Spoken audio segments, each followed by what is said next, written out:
Hello and welcome to Boat Wreck. My name is PJ. Today I'm going to be talking about Star Trek Lower Decks Episode 8, Veritas.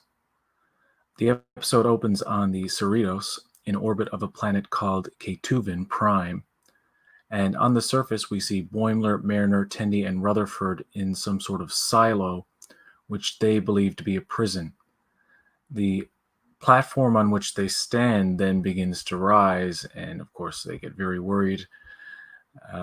They think they're in for some trouble. By the way, there will be spoilers. I just want to say about this episode, very delightfully deceptive. Didn't really know what was going on.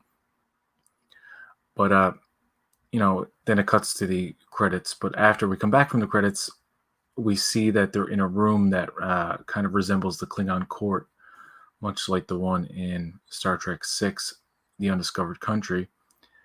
And speaking of that movie, there's an alien here named Klar who's questioning the lower decks crew about the senior staff, to which they must reply through a thing called the Horn of Candor. And he is voiced by Klar, this alien here. He's voiced by Kurtwood Smith. And of course, he's much like General Chang from Star Trek 6. But Kurtwood Smith has played aliens in Star Trek before. He was in Voyager. He was in The Year of Hell, two-parter. He was in Star Trek VI, The Undiscovered Country as the Federation president. And he was a Cardassian in Deep Space Nine. So that's interesting.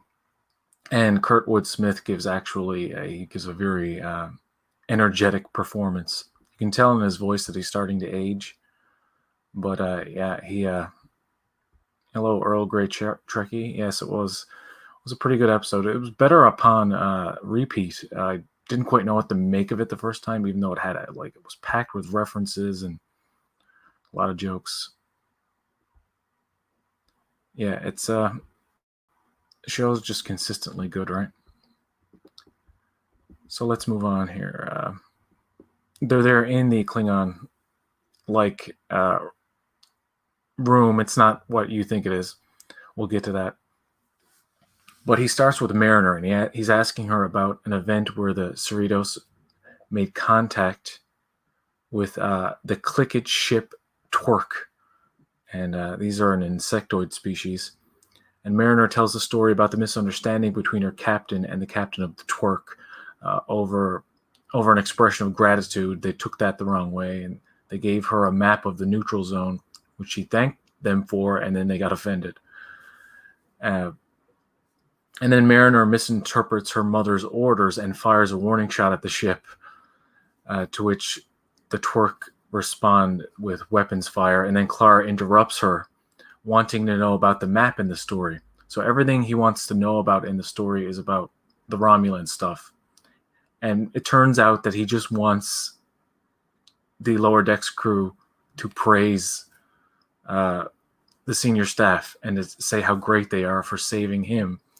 But it all seems like a big interrogation, like the senior staff are somehow on trial, and they don't know what information to give Clara. So that's like the joke throughout. Like they don't know what exactly he wants, so they're just telling him how it happened in their minds, not knowing exactly what he's on about. And then the big reveal at the end that he's kind of a big baby is kind of funny.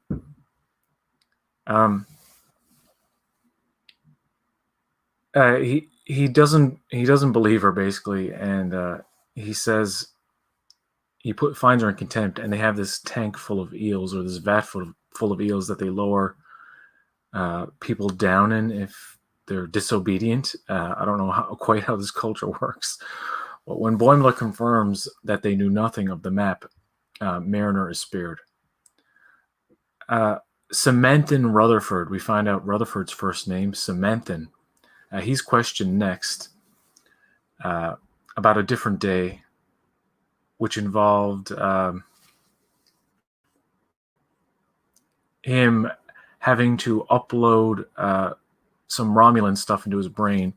And because he's going on this mission, he keeps blacking out because of the uploads. It's kind of like a joke on how your laptop, updates all the time and, shuts down. I don't know, maybe. Yeah, it keeps blacking out, and this mission is basically to steal an ancient Romulan bird of prey from a museum. And Rutherford also gets attacked at a Gorn wedding after a blackout. But Clara, Kurtwood Smith's character, cuts him off, and he doesn't want to know about the Gorn wedding where he was attacked. He wants to know about the bird of prey. So he questions Tendi. And by the way, the bird of prey, I just want to show a picture here, is reminiscent of the original series Bird of Prey, and it was also featured in the original animated series. And this is pretty faithful to that right here. So I'm very impressed with that. And also, when they go to the museum, they come across this guy. And the same uniform as you see in the TOS movies, most prominently Star Trek III, The Search for Spock. So yeah. Okay, now Clara goes on to question Tendi about her covert mission with Ransom and an elite secret team in the neutral zone, using that stolen bird of prey, and her job is the cleaner. And even Ransom says at one point, "You're there to extract us." And I guess Tendi wasn't listening because she still didn't get it, but I think she believes she's there to actually clean stuff. But she's really an extraction officer. So, yeah. They retrieve a large package from Romulus, and Tendi kicks some Romulan ass. She just, like, to Ransom's surprise, it's like, yeah, she's here to extract us, not to fight anybody. But, yeah, okay, cool. Clara's only interested in having Tendi tell him what was in the package, threatening to kill Mariner, Tendi, and Rutherford by eel. And, all three of them are now in the thing. They're really scared. And then he's heating up the water with the eels in them, which it was fucked up. Boimler objects and admits that the lower decks crew don't always know everything that's going on, and admits that the crew are fallible. And he gives a few examples, one of which includes a funny bit with Q and just Q messing with him. So you got John Delancey back as Q, which is fantastic. Yeah, that was a highlight of the episode right there. With the ball, he's testing humanity again. He's a very an exaggerated version of Q, but yeah, it's great to hear John Delancey in that role again after so many years. It's just crazy. Boimler, so he objects, and he talks about the different examples. Another includes the doctor going on the wrong that Takana. I keep forgetting the doctor's name, the cat doctor.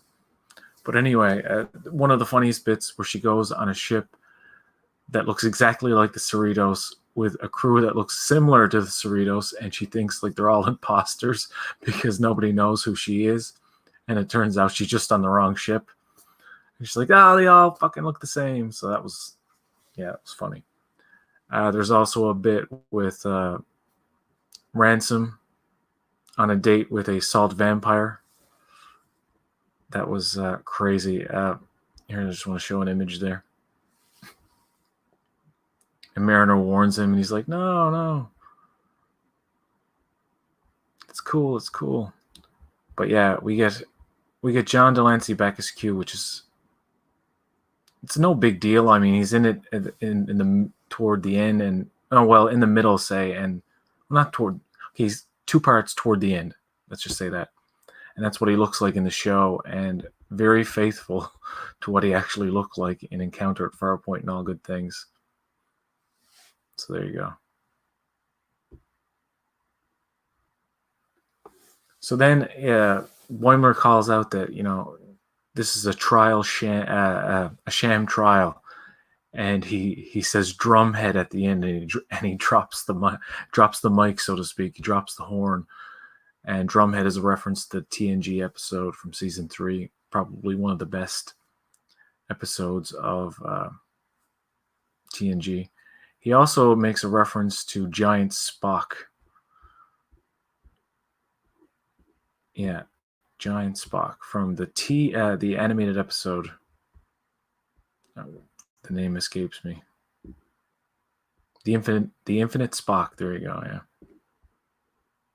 So that was pretty cool. There's also a reference to the TNG season 7 episode Sub Rosa. So yeah, lots of references. One of the Romulan guards actually makes a reference to Remans. Like, yeah, don't you hate Remans? And Remans we saw in Star Trek Nemesis. I'll get to the comments in a second. But Skin of Evil is also referenced. The engineer is in he's asleep and he's having a dream, I guess. And he says, "Watch out for that garbage bag behind you, Tasha." That's a reference to Armis from the TNG Season 1 episode Skin of Evil, where Tasha Yar, spoilers, gets killed. And he also says Mark Twain has a gun, which is a reference to the TNG two-parter Time's Arrow. Yeah, so yeah, good, packed with references. And these are only the ones I picked up on. I'm pretty sure, oh yeah, Khan, a reference to Space Seed.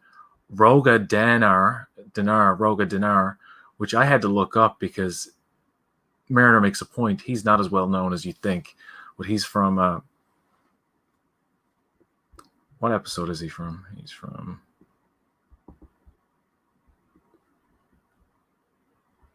He's that really strong guy. Oh yeah, The Hunted. Yeah. What other references do we have to dole out here? Oh yes, Mariner also talks about getting kicked off the ship and having to live on Earth where you're always on a chateau or at a soul food restaurant, which I guess is a reference to Joseph Sisko, Ben Sisko's father, who owned a restaurant in New Orleans. So get another Deep Space Nine reference. Sisko's Creole Kitchen. There's also a mention of a denobulin flesh-eating virus. Yeah, lots of juicy references here. But yeah, this show, it can't survive on the references alone, so it does have to be very entertaining, and the stories have to be engaging. And to Anna, yeah, thank you. That's the name of the cat doctor, whose name I keep forgetting over and over again. Basically, at the end of it, it's a joke. It turns out that it's not a trial; it's a party, and the guy just wanted them to praise the senior staff, and it's all just played for a joke. It's just, and then Mariner's yelling at him. He's like, "You had to do all that stuff to us." He's like, "You ruined my party. You ruined my party." So it's all just very silly at the end. But Captain Freeman gives the Lower Decks foursome a commendation, but they call her out for her lack of clarity. And at the end of the episode, they're fine with not knowing everything. But then they run into Q, and Mariner has no time for his shenanigans. Q's like, "Oh, come on, Picard's so boring. Yeah, he's always making wine." So nice little touch at the end. Yes, fantastic episode. I have to full screen this because I can't see the comments now. As I was watching, I was thinking there was no way the story would wrap up. I thought it would be a 2 or 3-parter. I thought they might go that route before I saw the episode, but then in the context of the episode, I knew it was some kind of probably just one-off thing, because I knew the whole trial thing, it wasn't right. I didn't think it was the way it turned out, but I thought it might have been a simulation or something like that. But yeah, pretty good episode. So and it's one of those ones that you watch the second time and it's better because you know the joke, and there's an alien in the background up on the balcony who's actually there to set up for his daughter who's turning 100. But earlier in the episode, he's clearing his throat as if to get Clara to get to the point, but it's really you only have so many minutes left. He only booked 22 minutes, which was the length of the episode, almost. And yeah, that was funny. And it's basically a Holiday Inn, not some kind of conference room that you rent out, basically, this silo. And that's where he had his wedding. And Kurtwood Smith was fantastic. I really loved him in this episode. Kudos to the team at Lower Decks for making a consistently good show. That 8 episodes in the first season, it hasn't had a bad episode yet. So, yeah, I think I covered just about everything. I'm probably going to have a discussion with some of my friends sometime this week about this episode. But thank you for watching. Only getting viewers now. There's 3 people here. I want to thank you. Anybody want to comment and tell me who you are and what you thought of this episode? Was it the best? Was it the worst? Was it okay?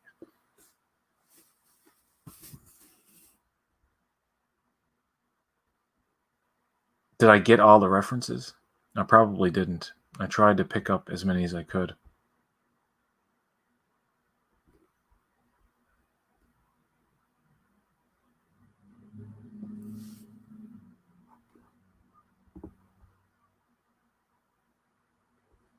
All right, folks. I'm going to leave it there and going to watch the next 2 new episodes of Raised by Wolves. Is a show that I wouldn't recommend shows on this, but I got to, because after Lower Decks every Thursday now, I usually immediately watch Raised by Wolves, but I didn't this time. I kind of did this review first.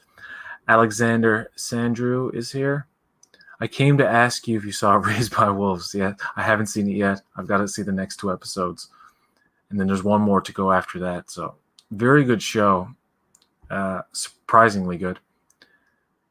It's so hard to pick a favorite episode of Lower Decks. My favorite so far was the one that a lot of people didn't like, and that was episode 6. Live long and prosper. Thank you. Thank you for checking out this video, and please hit the like if you like it. And I really don't know what anybody else thinks of this, so I'm going to go on Twitter. I'm going to look at Jessie Gender's review, because she always puts it out there like pretty early, so I'm pretty sure it's out there, but I haven't checked yet. I just want to see what people thought of this. But I like going into these reviews absolutely like blind to other people's opinions, so I can be as objective as possible. But it's all subjective. We all like different things, and I like Lower Decks, and I've liked it consistently pretty much throughout its run so far, and I can't imagine the next 2 episodes being bad unless they suddenly fall off in quality somehow. But I haven't even seen the preview for episode 9 yet, so I almost don't even want to take a look at it. Regarding Lower Decks, I think I laughed the loudest during this episode. Yeah, it's one of these. There are only a very few shows that actually make me genuinely gut laugh out loud. One is I Think You Should Leave with Tim Robinson, and sometimes really stupid. One of my favorite comedies is Dirty Work with Norm Macdonald and Artie Lang. So that tells you my type of humor. And Lower Decks is like consistently amusing. It puts a smile on my face. But I think it's only 1 or 2 things in every episode that kind of like make me laugh out loud. I don't mean to be crude when I say this, but they do bleep it in the episode. It's at the end when the doctor says, I should shave my P-U-S-S-Y. I don't even want to say it, but yeah, it's the redacted eyes had me screaming. Redacted eyes. What am I missing here? Redacted eyes.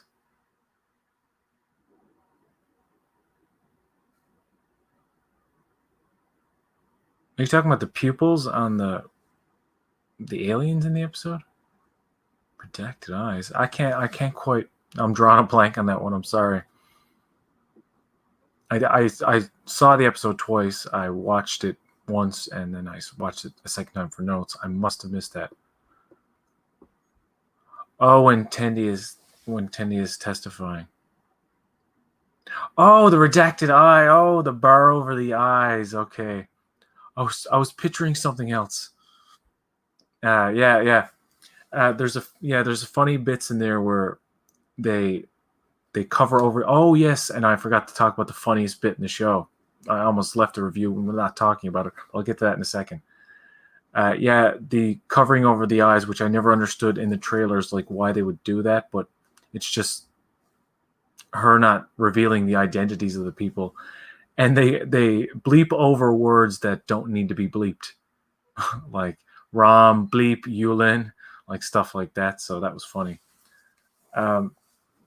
There's a bit where they're in the Romulan bird of prey and they're being scanned, and the Andorians like, oh, they're scanning us. They're not scanning us. They are, and then there are two, and then there are three, and then there are four. That whole bit, at first I thought would drag and would not be funny. It actually became funny. It like annoyed me into amusement, I guess. I don't know, but it was, yeah. I'm glad that they're able to do like this kind of absurd, fast-paced comedy and mix in like the traditional Star Trek elements and stuff like that. So that's great. Yeah, that part with the Romulans scanning and the Ta'ana remark about shaving, and the captain's like, "Yeah, you should do that." It's like, and of course, the two highlights of the episode are the voice performances from Kurtwood Smith, who you may know from the villain from RoboCop, or the father from that '70s show, who was also in, like I said, Star Trek before, and John Delancey's Q, that whole bit. So don't worry about the typos. But yeah, I'm gonna leave it there. I have to watch Raised by Wolves. I'm like itching to watch it. I love this show. By the way, if you want to check out my reviews of Raised by Wolves, check out PJ's Media Reviews. I'm usually there talking with Sean from Trek on the Tube, who is like a really good friend, who is one of the best people to talk to. And also, you'll see on this channel and possibly on PJ's Media Reviews in the future, more Starfleet Boy, and probably get more people on there. I want to get Fathery on there, probably talk about the Dark Knight trilogy, Nolan trilogy, and stuff like that. But anyway, enough about plugging other stuff. Got to get to Raised by Wolves. Lower Decks is great. Until next time, folks, live long and